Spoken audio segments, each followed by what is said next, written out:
Hey guys, it's Mathel here once again, and today I'm going to show you the setup and basically make a bit of a guide or how-to about the Val Molten Shell Elementalist character that I made, stole, whatever, build that I used that someone gave me the idea for, and I managed to make and work pretty successfully as far as I'm concerned.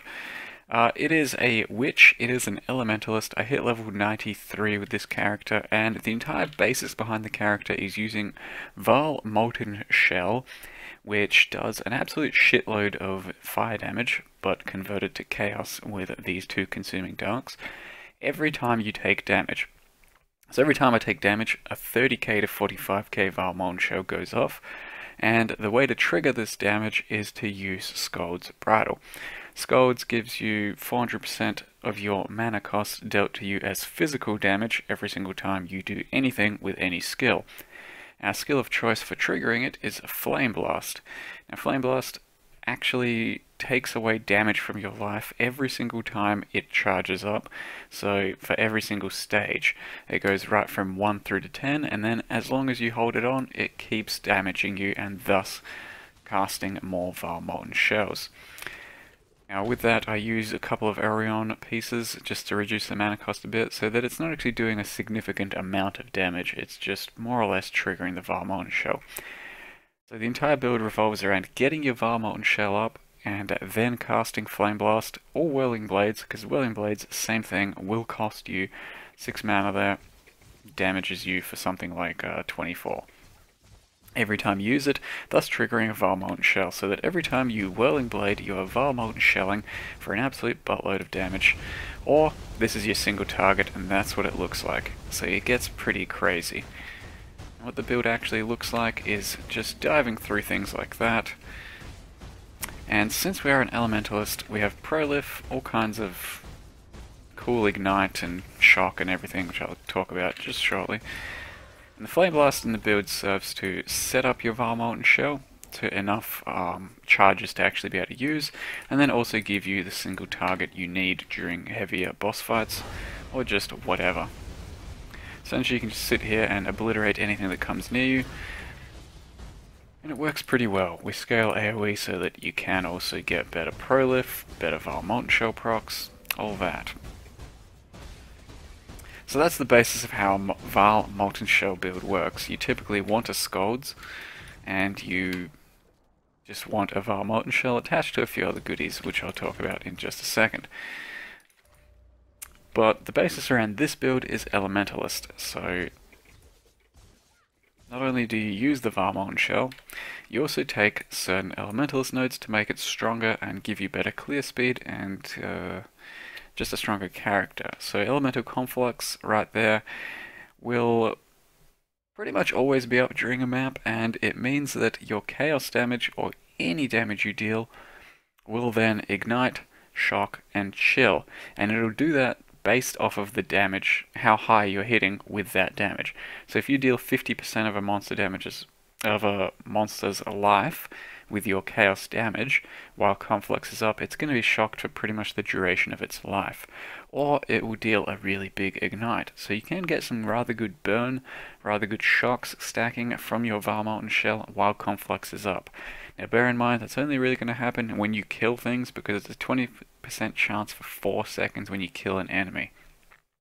So for boss fights it becomes somewhat limited in usefulness, unless there's ads spawning or you use a Writhing Jar, which is entirely up to you. Next we have Beacon of Ruin, which gives you Prolif, and that synergizes with your Conflux, so that whenever you're Confluxing something, you basically Prolif around to everything in that 9-yard radius, giving you really good clear speed thanks to your Val Molten Shell. And lastly, it doesn't really matter what you pick for your last 2 points, but I went with a Liege of Primordial, which basically gives you doubles the buff of your golem. So my flame golem here gives 20%, meaning it'll now give 40%, and then you also get 40% increased whenever a golem's up for fire damage, for example, for flame golem. So that's an 80% increased damage buff, which is equating, roughly to 8 of these. Pretty decent just for 2 points when you've got nothing better to spend it on. And also surprisingly, it makes your golem really tanky. Like, immune to elemental damage is actually fairly substantial. For something like Azeri, it means he basically never dies. The only thing that Azeri can do to him is just throw spears at him, so he just baits spears. So it's a really nice point for certain fights, certain bosses, all that. So that's the basis around the character, Val, Molten Shell, and Scolds. Now, what I've chosen to do is use Val Caress gloves, and that is because they're fairly cheap this league, and it seems to be pretty effective to give you a level 22 Val Molten Shell, and 4 Link seems to be all Val Molten Shell really needs, unless you're maybe doing something like Uber Siri, in which case you'd probably want a harder hitting Val Molten Shell and get a 6 Link to put it into. But for everything I've taken care of, this has been way more than enough damage. So the gloves themselves cost about 30 to 40 chaos, and they're pretty easy to get on the Perandus League, because Cadiro sells a whole bunch of this shit, and same with the Scolds. So both of the items that more or less are required for, not really required, Valkyras, but harder to get items are really easy to get this Perandus League. This shouldn't run you more than about an Exalt, gives you a bunch of spell damage, and lets you proc your Val Molten Shell. So as far as the Val Molten Shell goes, the important links that, in order of importance for me, are Val Molten Shell, increased duration, so that'll actually keep it up a lot longer. Without it, we're at 14 seconds. With it, we're up to 21 seconds. That's also in addition to the 3 passives we get on the passive tree. Val Molten Shell, increased duration, I'd probably then go Controlled Destruction and then Void Manipulation. So all we're doing there is just giving more and more Val Molten Shell damage, and these are really big multipliers. Void Manipulation is important as well because it's pure chaos damage, which then also transfers over to your poison. Thanks to Consuming Dark, your chaos damage poisons enemies. Now you're rarely going to feel the poison from Val Molten Shell because it hits so hard, it's basically wrecking anything you attack. It's only going to be the super tanky monsters like Dominus and Palace that you'll actually notice poison doing any work. But Void Manipulation double dips in that it gives you more chaos damage towards your initial hit, and also 39% more to your poison. So your poison will also hit or tick harder. So those are your important 4 links. If you're going for a 6 link, it's kind of hard to tell. I think I would then go Empower, most importantly. Level 4 Empower if you can get a hold of one. Level 3 if you can't. And then Increased Area, in which you would sub in Conk Effect for bosses or higher damage things that you want Val Molten Shell for. Because you'd end up dropping 2 levels there. You'd gain them back with Empower up to about 3, so that's already more damage. And then if you end up getting Conk Effect in on it, you're getting a strict 60% more damage in the long run. So a 6 link would be far more damage if you can get that going, and if you can get an Empower. If you can only get a 5 link, then I'd probably just keep Flame Blast on your 5 link, and use that as your generating skill, and keep Val Molten Shell onto your 4 link Val Caress, because it's a pretty solid option to do that. If you can get +4 on your Val Caress, that is if you corrupt your Val Caress and get +2 Val Gems on it, I would by all means stick to this 4 link setup and run a Combs chest. You'd then put your 4 link of Flame Blast somewhere else, and you'd have something like 7k, 7.5k life, which makes the character much tankier. So the next 2 most important items are of course your Consuming Darks. You need 2 of these to convert all of your spell power into chaos. If you only have 1, half of it gets converted, which is still okay and still completely manageable. So if you want to use something else in your offhand like a Binos, a shield, if you want to be low life and have a shield, that would still be okay. Just bear in mind, fire is a strictly weaker damage than chaos. And we are doing a lot of chaos scaling, so as you can see, most of the damage we're dealing is chaos, and chaos does get higher because of the scaling we do.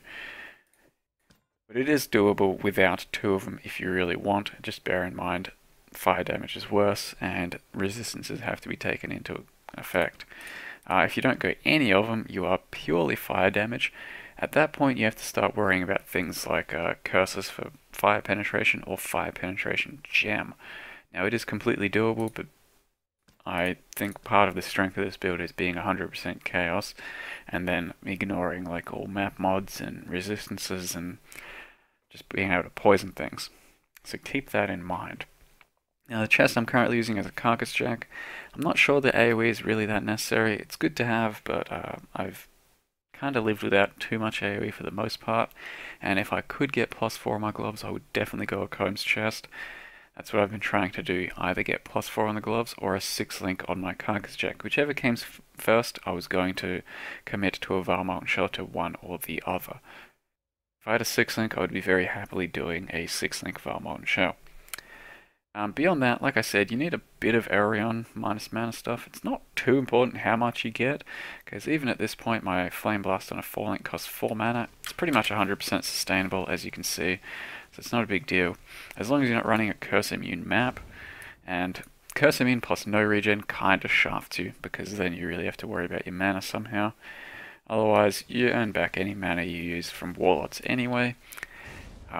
Something like 10 to 15 minus mana is pretty good. Once you get into a 5-link, it'll get a bit more difficult, so bear that in mind. You will need some dexterity and some strength from your items. Quite a lot of dexterity to be able to use things like Blood Rage. So bear that in mind when trying to get jewelry and items. Boots, you just life, resists, and movement speed, good stuff. But for the most part, you are whirling around, so you don't really need movement speed on your boots if you can't get it. And of course, a belt, as always, giving you some good life, resists, whatever. 1 instant life flask, 1 at Series Promise, that gives you a whole bunch of extra leech and damage. Also helps very well on Curse Immune maps, where you don't actually get your leech from Warlords at all. A Stibnite flask, which gives you the smoke cloud, and it's my freeze immune flask as well. A granite, that's a very large amount of your armor, especially if you roll it with iron skin, and when you have Val Molten Shell up, you actually become pretty tanky. Right now it's just 1%, so I have 0 armor. Popping out granite, we're up to 40%.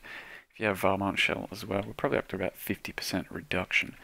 And Val Molten Shell should be aimed to be up all the time. After that, you got your Silver Flask, just bleed immune, and gives us Onslaught, so that gives faster casts, faster attacks, and a faster playstyle. Whirling Blades is your main form of movement and damage. Every time you Whirling Blades, you're damaging yourself and exploding with Val Molten Shell. Attach faster attacks, Whirling Blades, and Fortify. Quality is pretty damn important in both of these, as that'll give you faster Whirling Blades, since we don't really have that much attack speed to begin with. And Fortify also gives you a whole bunch of Fortify all the time, basically. Auras running Anger. Shove it in your Consuming Dark. It gives you +1. Not a big deal, but does give a slight boost. And as well as that, Blasphemy Warlord's Mark. On Curse Immune maps, get rid of Warlord's Mark. Use Arctic Armor. And just rely on your flasks to keep you up. After that, what else we got?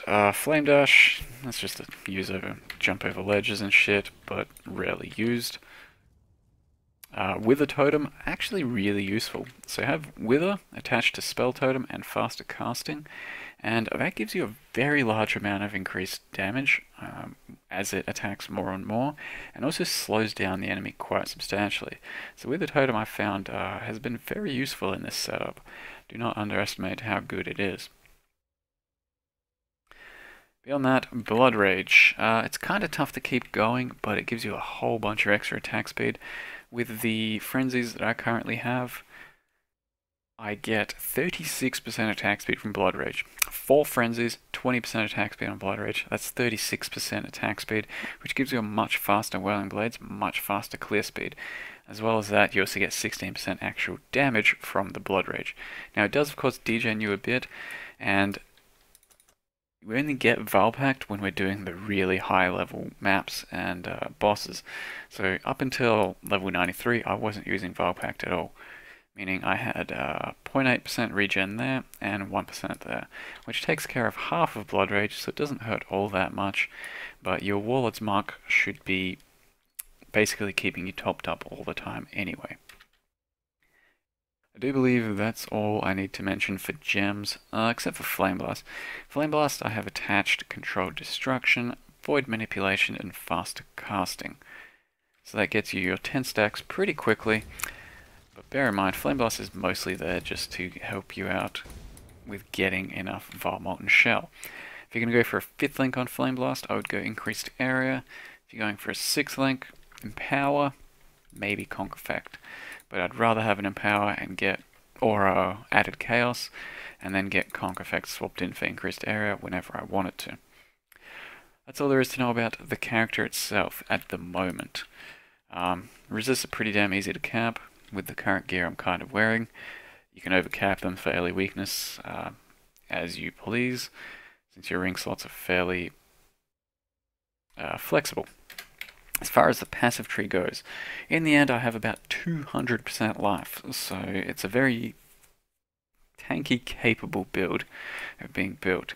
And you could go with a different chest if you really want for much more survivability and tankiness. You have about 200% life. You go from Witch to Templar to Shadow, and you get a bunch of fire damage as you can, and Chaos and Spell. Spell damage is generic, it'll give you both fire and chaos. Chaos will take just the conversion at the end point, but it will also give you the poison damage gain from for your actual Vile Molten Shell whenever it hits with the poison. So poison is the most important of the damage, fire being the least important, and spell being your second choice. But sometimes it's just too good to pass up, like 2 points here. It's worth it, take it. So about 200% life, we get a bit of increased skill duration over here. We get quite a few jewel sockets because jewels are pretty good for this build. As you can see, an example jewel here, fire, spell, some resist, cast speed. Another one here, chaos damage, area damage, attack speed. Fire damage, area damage, attack speed. So there's a lot of good stuff you can get on jewel. Keep your eyes peeled for those. But for the most part, Vile Molten Shell hits so goddamn hard that you just spread out throughout the passive tree, get a bit of area, and get a lot of life.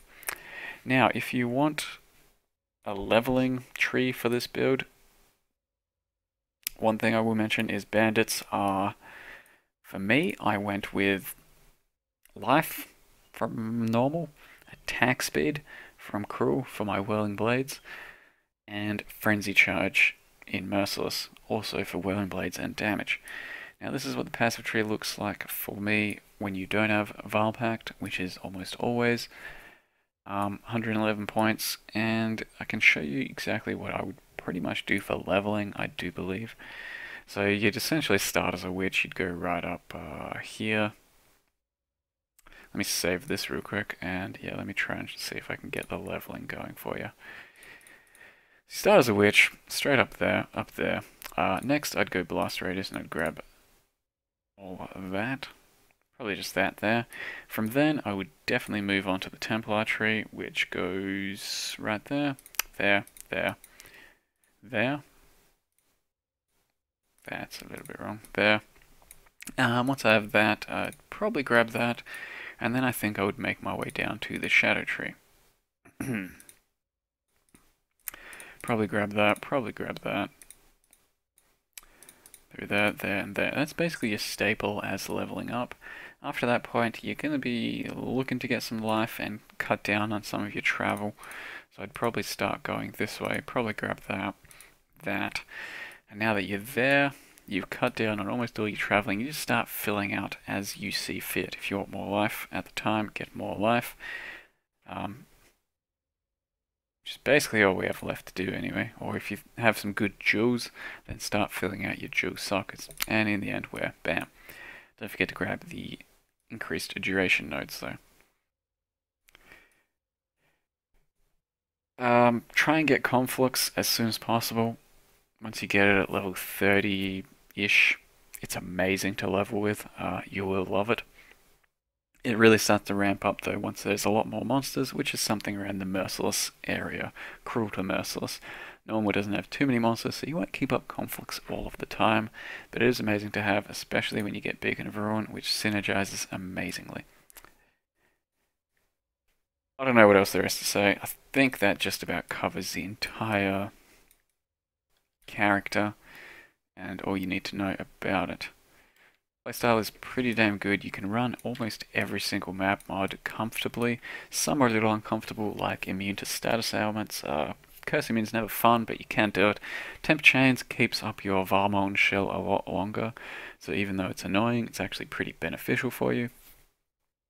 Blood Magic just means you drop anger, not a big deal. You can go without wallets as well, so that's perfectly fine. Yeah, every single map mod. Leveling this thing was an absolute breeze. In the end, one day, 20 hours to hit level 93. I think I got to level 90 in about 20 hours. So that was really fast and solid and enjoyable, more importantly than anything. I will also mention that it's kind of a laggy build, but that's not really Valmoncha's fault. It's kind of just Elementalist's fault. When there's really large packs of monsters that you hit like fast, hard, and all the pro lift just happens immediately, it gets a bit frame droppy. One other thing I didn't mention though is Elemental Overload. It should be up for the most part almost all of the time, which is just a strict 40% more elemental damage converted to chaos, so it's 40% more damage if you've crit in the past 8 seconds. More often than not you will crit in the past 8 seconds, because you get a bit of crit from your consuming darks, so that cancels out the control destruction, leaves you with about 5 crit regardless. And when you're hitting extremely hard and fast with your Varmont shell, it will be up most of the time. Yeah, that's all I got to say about the build. I do recommend you try it, especially in Parantis League, when this stuff is cheap and accessible. Get yourself a Scolds, do some Varmont shell, you'll be surprised at how fun and incredibly strong this shit is. That's done. Thank you very much for watching. I am Mathor once again, and I'll see you guys next time.